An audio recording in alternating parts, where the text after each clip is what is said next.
துளசி. துளசியில் நிறைய ரகங்கள் இருக்குது. ராமர் துளசின்னு, கருந்துளசின்னு ஒரு துளசி, அதை ராமர் துளசின்னு சொல்லுவோம். அப்புறம் மென்ட்டு துளசி, ஒரு வாயெல்லாம் ஜில்லுப்புன்று வரும், அது மென்ட்டு துளசின்னு சொல்கிறோம். இன்னொன்று சீனி துளசின்னு சொல்கிறோம். இப்படி பல்வேறு துளசி வகைகள் இருக்குது. இது நம்ம இப்போ பார்க்குறது நம்ம பூஜைக்கு பயன்படுத்துகிற காரம் அதிகமாக உள்ள ஒரு துளசி செடி.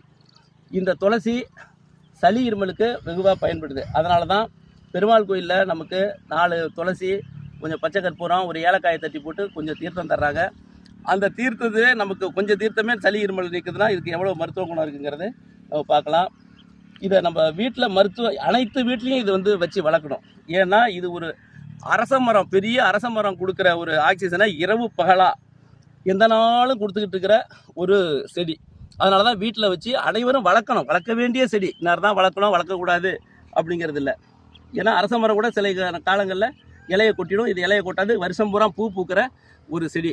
இது இங்கே பார்த்தீங்கன்னா, இது நம்ம எங்கே பார்க்குறோம்னா அரியலூர் மாவட்டத்தில் மருதை ஆற்று படுகையில் கிடக்கு, ஏக்கர் கணக்காக கிடக்கு. இந்த மாதிரி இந்த ஆக்சிஜனை அதிகமாக கொடுக்கறதுனால தான் நம்ம எவ்வளோ தான் கார்பனை வெளியிட்டாலும் இந்த மாதிரி இயற்கையை தகவமைச்சு ஆக்சிஜனை நமக்கு கொடுத்துக்கிட்டு இருக்கு. இந்த துளசியை நம்ம எளிமையாக எப்படி பயன்படுத்தணும் அப்படின்னா, 2 துளசியை பறித்து போட்டு, ஒரு ஏலக்காயை போட்டு தட்டி போட்டு கண்ட டீயை குடிக்கிறத இதை போட்டு குடித்து நம்ம சளி இருமல்லேருந்து பார்த்து உடம்பை காப்பாற்றிக்கலாம். எல்லாரும் செஞ்சு பயனடைங்க.